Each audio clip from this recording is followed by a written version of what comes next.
নমস্কার। পূর্ব বর্ধমান জেলার কোগ্রাম 51 সতীপীঠের একটা পীঠ মা মঙ্গলচণ্ডী মন্দির হিসাবে এখানে চিহ্নিত হয়েছে। কোগ্রাম উজানি, পূর্ব বর্ধমান। আমি আপনাদের প্রথমেই মায়ের মূর্তিটা দেখাচ্ছি। বর্ধমান ডিস্ট্রিক্টে 4টে সতীপীঠ রয়েছে।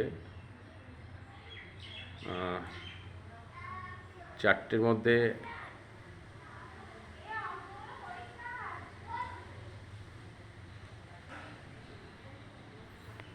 মধ্যে আপনার কোগ্রাম মা মঙ্গলচণ্ডী সতীপীঠ আপনাদের দর্শন করাচ্ছি। তাছাড়া রয়েছে ক্ষীরগ্রাম সতীপীঠ, আমি ইতিমধ্যে পোস্ট করা রয়েছে আমার ইউটিউবের চ্যানেলে, ব্রজনন্দন আশ্রম। তাছাড়া রয়েছে কেতুগ্রামের কাছে অট্টহাস ফুল্লরা। এছাড়া সতীপীঠ নিয়ে আমি এর আগে ভিডিও করেছি আপনার বোলপুরে, অর্থাৎ শান্তিনিকেতনের পাশে রয়েছে কঙ্কালীতলা। বীরভূমে 5টা সতীপীঠ যদি ধরা যায় দিক থেকে, কঙ্কালীতলা, তারপরে রয়েছে আপনার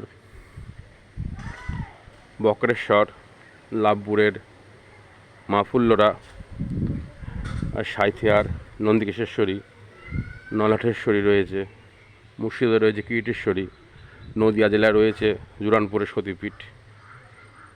তো বর্তমানে আমরা যেখানে রয়েছি মা মঙ্গলচণ্ডী সতীপীঠ হিসাবে এখানে লেখা হয়েছে, কিন্তু মন্দিরটা আমার রুচিবোধে যেটা একটা পুরো পারিবারিক মন্দির মনে হচ্ছে।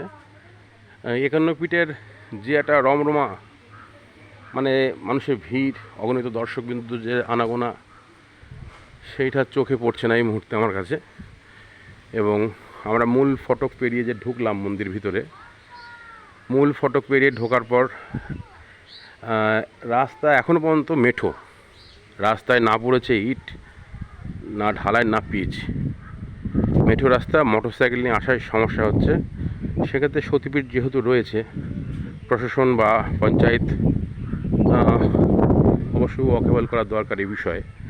যতবার আমি এটা ইউটিউব চ্যানেলে এটাকে পেয়েছি এবং আসলাম আজকে এখানে এসে দেখলাম এটা রায়বংশের পুরোহিতরা এই মন্দির সাধারণত পরিচালনা করে পুরোহিত হিসাবে। সেক্ষেত্রে মন্দির এবং মন্দিরের প্রবেশদ্বার আমার কাছে কৌতূহল মনে হচ্ছে। এবং প্রবেশদ্বার তো মেঠো পথ বললাম, আর পুরো পাড়ার মধ্যে আশেপাশে প্রতিবেশী বাড়িঘর দুটো একদম মন্দির সংলগ্নই ঠেকানো। আমরা বাইকে এসেছি, বাইক জাস্ট স্ট্যান্ড করে ঢুকলাম। পুরো একটা পারিবারিক মন্দির হিসাবে আমার কাছে মনে হচ্ছে। তো 51 সতীপীঠের একটা অংশ মা মঙ্গলচণ্ডী মায়ের কাছে আমার শতকোটি প্রণাম, শ্রদ্ধা। আমাদের আজকে ট্যুর ব্লগের আমার পার্টনার খুবই টায়ার্ড, আজকে গাড়িও বেশি চালিয়েছে, আমি গাড়ি চালাইনি। তা মায়ের কাছে নিবেদন, মঙ্গলময় জীবন সবারই হোক। আমাদের উদ্দেশ্য, মা তুমি দেখো আমরা জানি আমাদের উদ্দেশ্য সাধন হয়। মন্দির ভিতরের যে পরিকাঠামো বা জায়গা খুবই অল্প,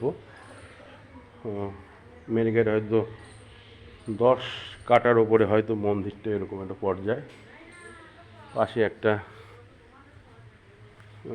জায়গা রয়েছে, পিছনে অজয় নদী রয়েছে, অজয় নদী প্রবহমান,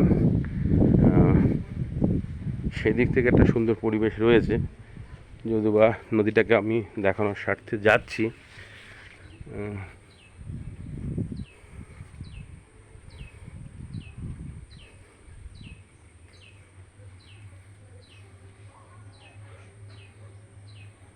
পিছনে অজয় নদী চলে যাচ্ছে। অজয় নদীর ঠিক তীরবর্তী মেরেগেটে হয়তো 100 কি 150 মিটার হবে অজয় নদী থেকে মন্দিরের এই অঞ্চলটা আর কি। ওদিকে যে ব্রিজ রয়েছে, এটা ব্রিজ দেখতে পাচ্ছেন, হয়তো আপনাদের মোবাইল আসছে কি না। এই ব্রিজ পেরিয়ে ঠিক চলে গেল শান্তিনিকেতন বোলপুর।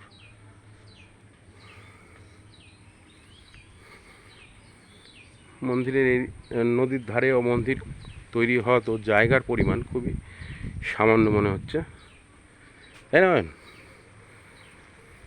আর একান্ন সতীপীঠের যে একটা অংশ সেটা আরও আলোকিত হোক এটা চাই, এবং পুজো কমিটির কাছে প্রার্থনা, রাস্তাটা খুবই প্রয়োজন।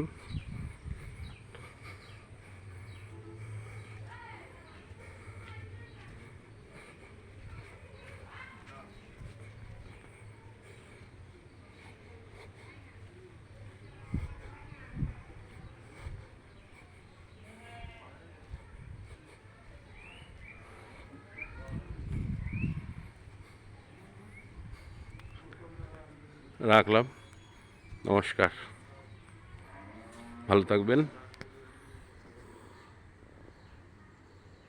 আবার ফিরে আসলাম, দেখুন মন্দিরের পিছনে আমরা এসেছি, এখান থেকে জুম করে ব্রিজটা দেখা যাচ্ছে, অজয় নদী এবং বালি যেটা পাওয়া যায় সাধারণত অজয় নদীতে, বালির তুলে বালির টেনে রাখা হয়েছে। খুব সুন্দর পরিবেশ।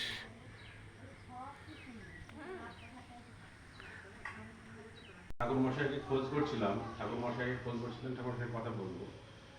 তা ঠাকুরমশাই ভিতরে গেল, ঠাকুরমশাই মার সাথে কথা বললাম। সাধারণত মায়ের, অর্থাৎ যে আমরা মায়ের বাম কুনুই করেছিল, তা এখানকার সতীপীঠের যে গুলো তৈরি হয়েছে কী কারণে আপনারা জানেন, কম বেশি জানেন। সেটা হচ্ছে আপনার ভগবান শিব তার শ্বশুর মশাইয়ের কাছ থেকে অপমানিত হয়েছিল।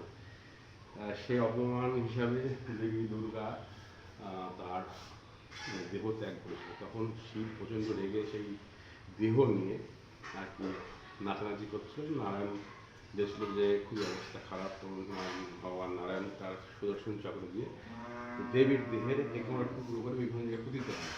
তার এক খন্ড হচ্ছে এখানে আপনার দেবীর বাম কনুই পড়েছিল। ঠাকুরমশাই রয়েছে, ঠাকুরমশাই কথা বলা যাবে একটু ভিডিওতে। বাম কোণে পড়েছিল মায়ের, তা আমাদের ঠাকুরমশাই পেয়েছি মণ্ডপে, ঠাকুরমশাইয়ের কাছে একটু যাচ্ছি। তা এটা তো সতীপীঠ হিসেবে চিহ্নিত, এটা সতীপীঠ। তা আপনার সতীপীঠ হিসেবে যেহেতু চিহ্নিত, কিন্তু দেখলাম পাড়ার মধ্যে পারিবারিক একটা মন্দির সেরকম পরিচয় হচ্ছে, কিন্তু সেই হিসাবে জাঁকজমক ভিড়ভাট্টা সেরকম কিন্তু কিছু নেই। সেরকম কিছু নেই মানে ফাঁকাই, কিন্তু দিনের দিকে ভিড় থাকে, পুজো আর্চা শুরু হয়, পুজোর টাইমে লোকজন আসে। সব দিন হয়তো আসে না, লোক আসে, দূর দূরান্ত থেকে আসে সতীপীঠ। এবার মা চাইলে প্রতিদিনই লোক আসবে। না, আমি অন্যান্য সতীপীঠে গিয়েছি, হ্যাঁ, মেলা প্রচণ্ড ভিড় ভাড়। আপনি এখানে মেলার সময় মেলা দেখতে পাবেন, আপনি তো মেলার দিনে আসেন না। এটা উজানি মেলা, পয়লা মাঘ মায়ের উজানি মেলা হয়, সেই মেলার দিনে অনেক লোকের 20-30 হাজার লোকের সমাগম থাকে, মৎস্য টৎস্য সব হয়। তারপরে দুর্গা পুজোর সময় মায়ের বার্ষিক অনুষ্ঠান হয়, তখন 4 দিন ধরে মায়ের বলিদান হয়, লোকদান একটা ব্যবস্থা থাকে। আর যেখানে প্রবেশ করলাম, যে প্রবেশ এত আপডেট জামানায় আপনার ঢালাই রাস্তা রাস্তাটা হয়নি। হ্যাঁ, রাস্তা ঢালাই রাস্তা ছিল, ওটা নষ্ট হয়ে গেছে, তারপর থেকে আর হয়নি। আমাদের মন্দির যেটুকু আছে ভালোই আছে, কিন্তু রাস্তাটা খুবই খারাপ। রাস্তাটা সুন্দর হলে মন্দিরে ভক্তজন আরও বাড়বে। প্রশাসন তো স্টেপ নিতে পারে। অবশ্যই 100%। রাস্তাটাই দরকার মেন। আপনি তো এই মন্দিরের পুরোহিত? হ্যাঁ, আমরা হচ্ছে বংশগত রায় পরিবারের পুরোহিত। আমাদের রায় পরিবারকে মা স্বপ্ন দিয়েছিল, তখন থেকে আমরা পুজো পাঠ করে এসেছি। হ্যাঁ, বংশগত। আজকে আমি 22 নম্বরে আছি, 21 নম্বর মায়ের পুজো করতে করতে গত হয়েছে। এর কোনো ট্রাস্টি নেই, আমরা নিজেদের বংশ পরম্পরাভাবে চালিয়ে আসছি। আর যা দেখছেন ভক্তদের ডোনেটের উপরে মন্দির আমি শুরু করেছি, বানিয়েছি। তা আপনার প্রতিটা আপনার সতীপীঠের একটা ট্রাস্ট আছে, কমিটি আছে? না, এটা শুধু রায় পরিবারের কমিটি।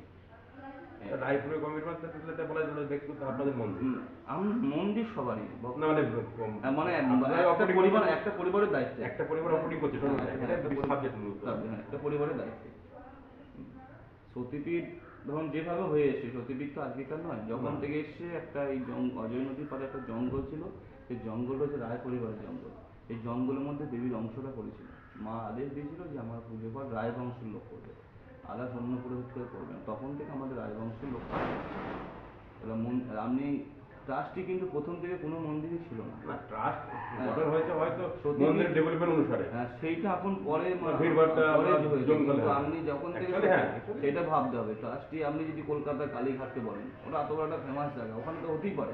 এটা গ্রামগঞ্জে যেমন আসছে চলছে, এটা ঠিক আছে। আর ট্রাস্টি কোনো মন্দিরে প্রথম থেকে ছিল না। না। যে হোক একজনা করে এসছে। ব্যাস। সে আজকে লোকজন বাড়ছে বলে লোকের ট্রাস্ট গঠন হয়েছে। হিংসা গড়নে যে একটা জিনিস এই বিরাজ করছে, তখন একটা পার্টি লেভেলে এসছে একটা ইয়ে করছে। কিন্তু সেটা তো নয়। যেহেতু আজকে যখন আপনি কথার মধ্যে বলছেন এটা আমাদের বংশগত, তাই 22 পুরুষ মানে আপনি একটা যুগ বলা ভুল, অনেকটাই মানে আগে প্রায় 1000 বছর 1200 বছর পুরনো, তখন কিন্তু কোনো লোক জন্ম নেয়নি, কিন্তু রায় পরিবারের লোকই মায়ের স্বপ্ন দিয়ে মন্দির তৈরি করেছিল। তাহলে আজকে এইসব দেখে লোকে ভাববে যে এই হয়নি কেন ওই হয়নি কেন, কিন্তু সেই দিনটা ভাবতে হবে। না আপনার এখানে যখন পুজো পার্বণ হয় আপনাদের স্থানীয় অবশ্যই। লোক এসে কমিটি গঠন করে দায়িত্ব অর্পণ না না করা, না না, সেটা প্রয়োজন হয় না, প্রয়োজন হয় না। সেটা আমি ধরুন সারাটা বছর সারাটা দিন আমি চালিয়ে যাচ্ছি, ওই দিন আমার কেন প্রয়োজন হবে? আমার যেটুকু লোকজন আছে আমি একাই সামালতে পারি। তখন হয়তো আমি গ্রামের লোকদের ডাকি, পালন তো কেউ করি না, মন্দিরের স্থান, সবাইকে ডাকি, সবাই মিলে লোকজনকে খাইয়ে দিই, অসুবিধা নেই। আর গ্রামের লোক জানে যে এটা বংশগত পরম্পরার মধ্যে হয়ে এসছে, তখন কেউ ছিল না আজকে আমি কেন ওখানে নাক গলাতে যাবো। যাদের জিনিস তারা চালিয়ে যাচ্ছে, চলে যাচ্ছে। এটা তো কোনো অসুবিধা নেই। এটা মন্দির তো পুজো হচ্ছে, মন্দির তো পুজো না হয় না। আপনি এসছেন, আপনি দর্শন করবেন, আপনি ঠাকুর দেখবেন, আপনার তো কোনো অসুবিধা হয়নি। আপনি কেন আমি অন্যজনকে নাক গলাতে যাবো? সেই লোক আজকে থাকতেও পারে, না থাকতে পারে, কিন্তু আমরা আগে বংশ পরম্পরা আছি। এই জন্ম লোক যদি জাতির দিকে যেদিকে নিয়ে আমি ট্রাস্টি যদি করি, তারা কিন্তু তখন জন্ম নেয় না, কিন্তু আমাদের রাজবংশের লোক তখন থেকেই পরম্পরা চলে এসেছে। আজকে আমি অত সুন্দর পরিষেবে ঢোকাতে যাবো কেন? অসুবিধা তো হয়নি, মায়ের তো সেবা চলছে। হ্যাঁ। আপনার নাম? আমার নাম সোমনাথ রায়। আমি শিবশঙ্কর মুখার্জি। আমার বাবা পুজো করতে টাইমে ধন্যবাদ, নমস্কার আপনাকে। নমস্কার। মায়ের চরণ সদস্য প্রণাম, বেস্ট অফ লাক আমার ক্যামেরাম্যানকে।